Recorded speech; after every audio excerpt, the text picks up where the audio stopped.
Hello everybody, this is take two. So I had a little bit of a video request the other day about Bella here, who is holding her own in the Bella's Place garage. I have not taken her out, and this was kind of the discussion, was that this person said there's not a lot of information out there about these machines and how to care for them.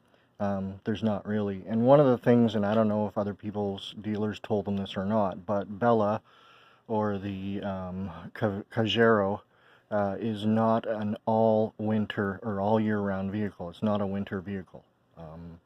You can use it in the winter, but it's all on you. You have to remember salt and sand and all that mud and wetness getting up underneath your undercarriage. Not having any real way to clean that out.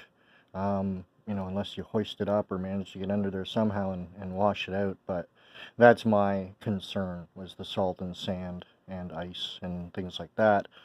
Temperature was also a little bit of a worry, but I've been doing the best that I can by doing what I'm about to show you here. So not religiously every day. I tried to do it every day, and I tried to do it twice a day, but sometimes because it's just been so fucking cold and I'm in pain and I don't want to deal with it, I haven't come out. But so what I did is when we built Bella's Place here, we ran an electrical line, like a what do you call it, extension cord, out here to Bella's Place, so that I could you know, have electricity in the garage and be able to charge her. And also, as I'm doing right now, we'll go inside here and take a look. See. So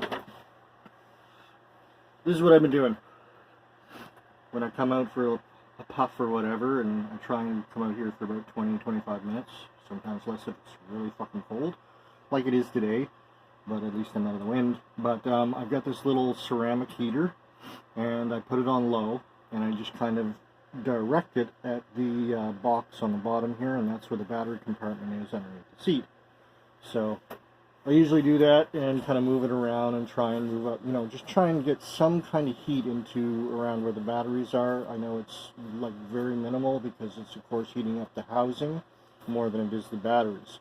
Now that is infrared heaters, so it is throwing a little bit more heat farther, and hopefully it's absorbed in there and does a little bit of work. I don't know, I've never done this before, so this is just theoretical for me.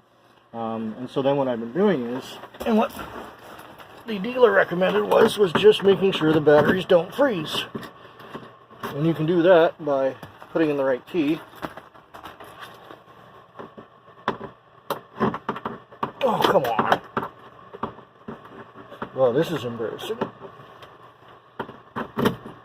There. There we go. So, we got power.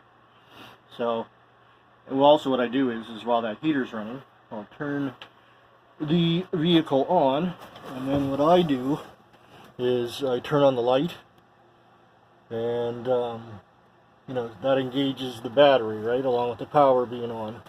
And then I turn on the heater, which isn't really much of a heater, and then you'll see, like, I don't know if you can see that or not, but probably not that good. The battery levels go down, and so what I do is I keep on doing this night after night and day after day, and watch that battery meter. Last time I was at it actually dropped down quite a bit. So, and I'm trying to, like, you know, discharge the battery, and then when the battery gets low, then I charge it up again. And that's basically all I can do to maintain it in my situation. We got Bella in the fall, and not that this was a quick build, the garage, but it is what it is. And I'm very, very super thankful for it. But yeah, one of the main concerns was the batteries, keeping them warm. With my other mobility scooter that's not enclosed, you can easily take the battery compartment right out, and I've got it inside my apartment, and I charge that up over the winter. This is not the same. You can't do that with these batteries. I mean, you could, but then you wouldn't be able to use it until you install the batteries again, and I don't think you want to install and reinstall or uninstall and reinstall batteries over and over again just to keep them warm.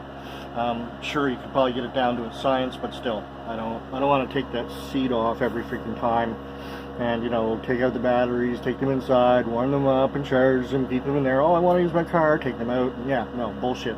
So I'm doing what I can, and that's my best solution. Again, I don't know if this is doing anything. One of the other things that I forgot to mention is you'll see at the bottom of the seat there, you see a little piece of leather, or not even leather, but strapping that goes around the side there with a wire that's coming up, and that's actually a battery warmer, kind of like your pipe warmers, just a minimal amount of heat just to kind of keep, there's you know, some heat in there, and I don't even know if that's doing anything, to be honest. The last time that I had Bella out was just after Christmas. We had a little opening, and like I was saying about salt and sand, even that day that I went out, like, there was still snow on the ground. The sidewalks and streets were pretty clear, the trail was pretty clear, but yeah, there was a lot of salt and sand because of the snow we'd had previously. So that's my concern, and that would be my concern driving it in the winter. Your battery power, from what I'm told, isn't, you know, quite spot on because it's colder. Yeah, you can do it, but it's up to you. And again, I would just have concerns about being able to clean the underside of the car and where that salt and sand is getting up into gears and drums, and I'm not a mechanic. I don't know shit about cars, so it just makes sense to me is to try and keep it as clean as possible. Maybe I'm being a little too, you know, anal about it. I don't know. But I want to keep this vehicle running as long as I can on the batteries, you know, as long as I can, because changing batteries, of course, would be super expensive. So I hope that helps. And again, I just do this for about 20 minutes or so, and try and keep the battery compartment warm. And the main thing is don't let your batteries freeze. If you freeze your batteries, I mean, I don't even know if you can get them unfrozen and what happens after that, but from what I'm told, once your batteries freeze, they're pretty much ruined. So that's what you want to do. Anything to mitigate your batteries from freezing, that's your key to ticket. And then otherwise, if you want to travel around out in the salt and sleet and all the ice and all that stuff in your enclosed vehicle, totally up to you. I wouldn't recommend it, and that's not what I'm doing. I'm waiting for clear days when it's not too bad out there, and that might even be until April. I don't know. But thanks for watching, everybody. Please subscribe, like, and share this video with other enclosed mobility scooter peoples.